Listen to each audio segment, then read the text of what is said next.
Buenos días. Mi equipo está conformado por Julio César, Juan Moisés y su servidora Evelyn Arlet, y nosotros le vamos a presentar las rutas metabólicas. Primeramente, la fotosíntesis es un proceso por el cual las plantas generan su propio alimento. Esta es su fórmula general.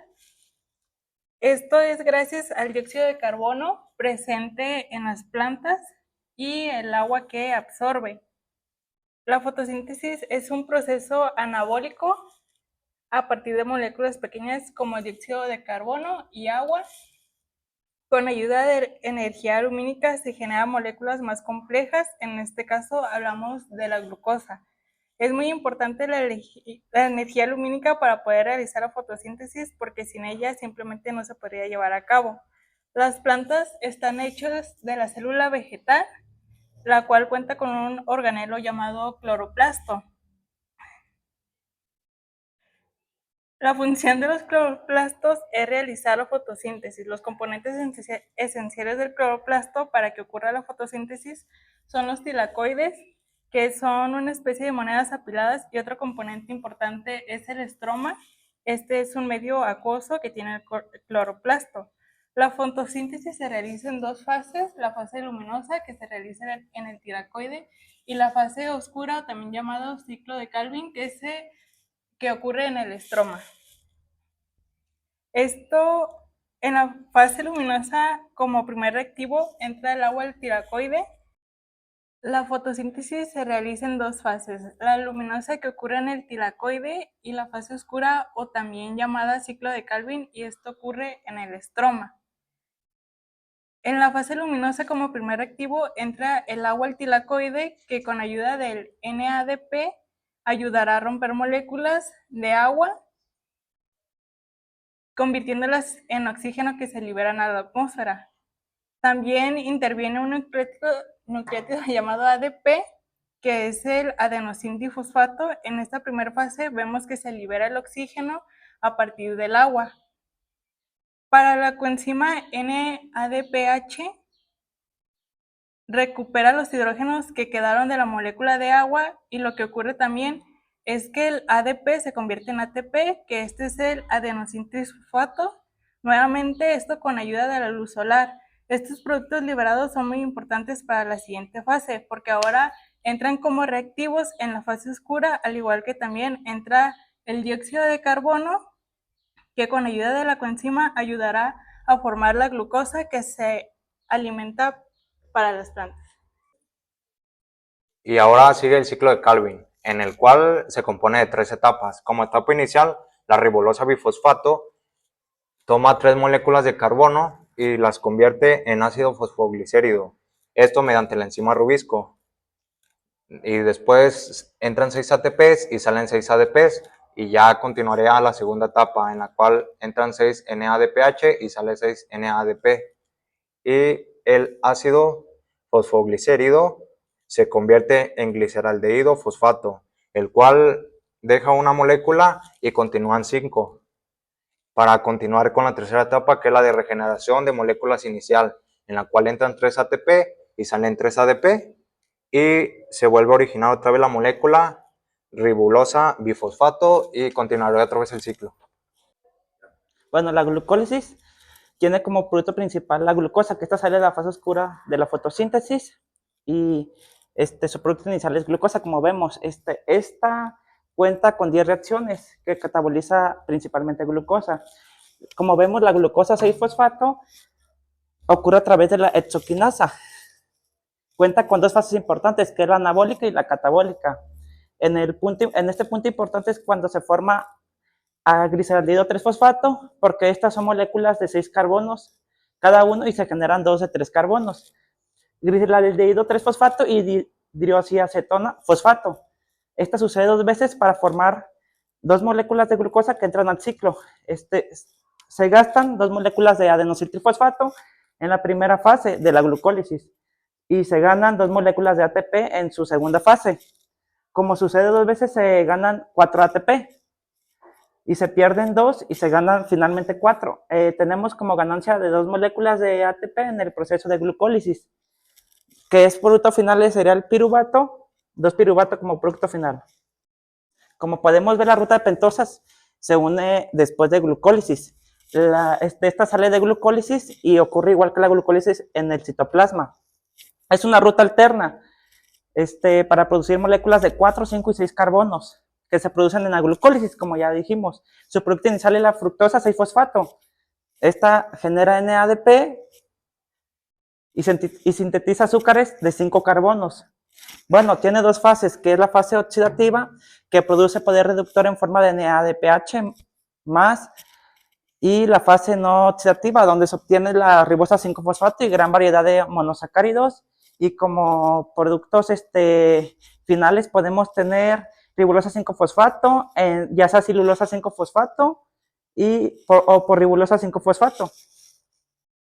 Después seguimos con la respiración celular, que es un proceso catabólico que le da energía a la célula, es decir, que a partir de moléculas grandes, estas se van a degradar para formar moléculas más pequeñas, pero además nos van a dar energía. Esta energía se va a liberar mediante un nucleótido llamado adenosín trisfosfato, que es el ATP. Lo que se busca en la respiración celular es liberar el ATP para generar energía. La respiración celular se puede generar en dos ambientes, uno con presencia de oxígeno y otro sin oxígeno. Si se realiza con oxígeno se llama respiración aerobia y si se realiza sin oxígeno se llamará anaerobia o fermentación. Todo comienza a partir de una molécula de glucosa que inicia un proceso catabólico para generar una molécula menos compleja. Este proceso se llama glucólisis y esto ocurre en el citoplasma de la célula. En este proceso la molécula se hace más pequeña, convirtiéndose en piruvato o también llamado ácido pirúvico. En este proceso se generan dos moléculas de ATP. En la respiración aerobia, el piruvato entra a la mitocondria. Sin embargo, esta molécula es algo grande, por lo tanto, mediante un proceso enzimático se va a convertir en acetil-CoA, que es una molécula más pequeña. Ahora el acetil-CoA está en la mitocondria y puede iniciar la respiración celular. Las partes más importantes de la mitocondria son la matriz, que es esta que parece caminito, y la cresta, que es en tono azul. La molécula de acetil-CoA entra en un proceso muy importante llamado ciclo de Krebs, que esto ocurre en la matriz de la mitocondria.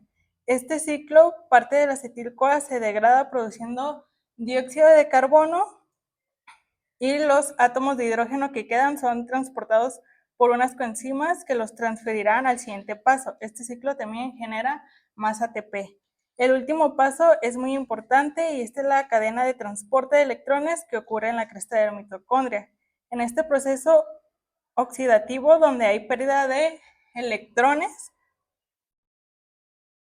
que pasan de moléculas en moléculas generando energía, donde las moléculas de ADP se convierten en ATP. Y como es un proceso con presencia de oxígeno, parte de los protones de hidrógeno se unen a las moléculas de oxígeno formando agua. En este último paso es donde más moléculas de ATP se liberan. Aproximadamente en todo este proceso se generan 36 ATPs. En la respiración anaerobia, es decir, sin oxígeno, este proceso ocurre en el citoplasma de la célula. Si el piruvato que se ha formado en la célula a partir de la glucólisis se va por la fermentación, para esta tenemos dos vías. Una es la fermentación láctica, donde se formará ácido láctico. Por ejemplo, se producen las células musculares cuando hacemos mucho ejercicio y nuestros músculos no tienen suficiente oxígeno, entonces se generará ácido láctico y es una fuente de energía. Sin embargo, este proceso solo se obtiene en las moléculas de ATP, que son dos. Y por último, si nos vamos por la fermentación alcohólica, vamos a tener etanol y en este también se obtienen dos moléculas de ATP. Y ahora sigue el ciclo de Krebs, en el cual el acetil-CoA y el oxazolato se condensan mediante la enzima citrato sintetasa y nos forma citrato. El citrato, mediante la enzima conitasa, nos forma cis-aconitasa, esto mediante una pérdida de una molécula de agua. El cis-aconitasa otra vez vuelve a pasar por la enzima conitasa y nos forma isocitrato, esto debido a que otra vez se incorpora la molécula de agua. El isocitrato pasa a oxalacetato mediante la enzima isocitrato deshidrogenasa, mediante una oxidación, y aquí se generan los primeros 3 ATPs. Después, otra vez el oxalacetato pasa por isocitrato deshidrogenasa y sufre una descarboxilación, lo cual nos daría alfa-acetoglutarato. El alfa-acetoglutarato pasa a sucinil-CoA mediante la enzima alfa-acetoglutarato deshidrogenasa, esto mediante una descarboxilación oxidativa, y esto nos genera otros 3 ATP. Después el sucinil-CoA sufre una fosforilación oxidativa y se convierte en sucinato mediante la enzima sucinil-CoA sintetasa. El sucinato pasa a fumarato mediante la enzima sucinato deshidrogenasa, y este nos forma 2 ATPs. El fumarato sufre otra pérdida de agua y pasa a malato mediante la enzima fumarato hidratasa. Y después el malato se oxida y mediante la enzima malato deshidrogenasa se vuelve otra vez oxalato, y en este proceso tenemos otros 3 ATPs, y del oxalato se vuelve a repetir otra vez el proceso. Después sigue la cadena transportadora de electrones. Hasta este proceso llevamos 10 NADH y 2 FADH. Estas moléculas tienen la capacidad de producir ATP. Además de los 4 complejos proteicos, vamos a tener asociados en la cadena transportadora de electrones 2 transportadores, la coenzima Q10 y el citocromo C. El proceso se inicia cuando el primer NADH libera 2 electrones al complejo proteico, la NADH deshidrogenasa. Esta capta 2 electrones. Estos 2 electrones van a ingresar al complejo proteico número 1 y serán bombeados 4 hidrógenos. Después los electrones se unen a la coenzima Q10 y este los transporta nuevamente al complejo proteico número 3, y aquí serán bombeados nuevamente 4 hidrógenos. Una vez que esto ocurre, los electrones se unen al citocromo C y son transportados al complejo número 4, y en esta zona se bombean 2 iones de hidrógeno.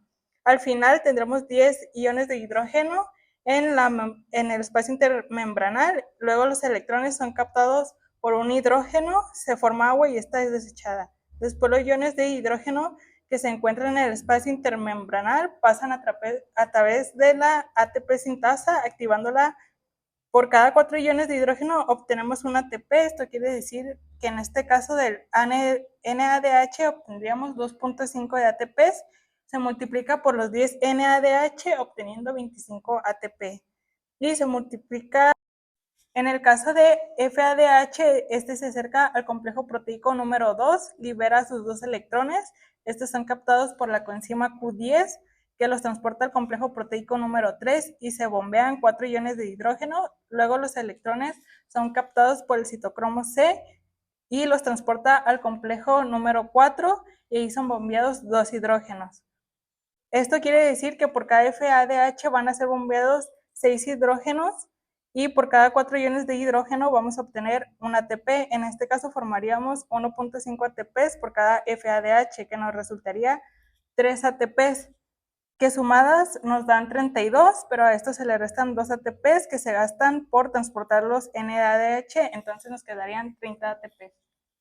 Bueno, los ácidos nucleicos ocurren principalmente en el núcleo, fijaciones ahí, y empiezan a partir de esa amenación de glutamina, que inicia aquí. Aquí tenemos glutaminate, que es glutamina, glutamato. Este es un aminoácido, y luego seguimos con la fijación de la misma, que seguiría para acá. La fijación de glutamina y de dióxido de carbono para formar un primer compuesto precursor, que es el carbamoil fosfato. Y luego seguimos con el grupo amino de la glutamina, que es tomado y se une al dióxido de carbono y se forma un primer compuesto a través de la enzima carbamoil fosfato, como estamos viendo aquí, sintetasa. Para este primero reacción básica se utiliza la energía de la molécula del ATP de adenosiltrifosfato. Después de ello hay una fijación de la molécula de aspartato para formar un compuesto base llamado orotato. El orotato es un compuesto básico porque se unen con el 5-fosforibosil pirofosfato, que viene de la ribosa 5-fosfato, que proviene de la ruta de pentosas. Y fosforila la formación de la citidina 5-trifosfato, que es la base de los ácidos nucleicos. Y luego tenemos las pirimidinas, que serían estas dos. Se forma un compuesto que es el ACM, que fosforila para la formación de citridina. Como producto final se llega a la obtención de proteínas y se degrada mediante nucleasas. Bueno, y tenemos las bases nitrogenadas. En este caso estamos hablando del ADN, adenosina, citosina, guanina y lactimina. Ahora siguen las chaperonas y chaperoninas. Como primero tenemos la chaperona HP70, la cual utiliza la energía de la hidrólisis del ATP para desplegar las proteínas. En caso de que estas no estén plegadas, entra HP60 y utiliza la hidrólisis del ATP para poder desplegar las proteínas. Ahora sigue la síntesis de proteínas, en la cual tenemos que 3 pares nitrogenadas codifican por un aminoácido en especial por medio del ARN polimerasa. Este realiza una copia y se genera el ARN mensajero, el cual viaja por el retículo endoplasmático rugoso y pasa a través del ribosoma, y este nos genera ARN de transferencia. Este se sintetiza y se convierte en un polipéptido. Este proceso pasa en el aparato de Golgi y por medio de la ubiquitina se envía al protosoma, donde se despliega un aminoácido hasta llegar a crear el acetil-CoA del ciclo de Krebs. Bueno, el ciclo del glioxilato ocurre en el glisosoma, principalmente es un ciclo de 6 reacciones y está conformado principalmente por 2 enzimas, que sería la isocitrato liasa y la malatosintasa. Y por ejemplo, aquí vemos para la formación del sucinato, es del glioxilato se forma un sucinato que conecta al ciclo de Krebs, que es a la inversa. Puede ir de manera inversa para formar azúcares, lo que se le conoce como glucogénesis, que estamos viendo esto. Es cuando pasa del malato formar NADH más H y da lugar a NAD y esto da lugar al oxacelato y da lugar a la glucogénesis. De los cuerpos grasos obtienen los ácidos grasos y se convierten en la acetilcoenzima A, que es una coenzima, y su producto final de esto serían 4 unidades de carbono y de sucinato.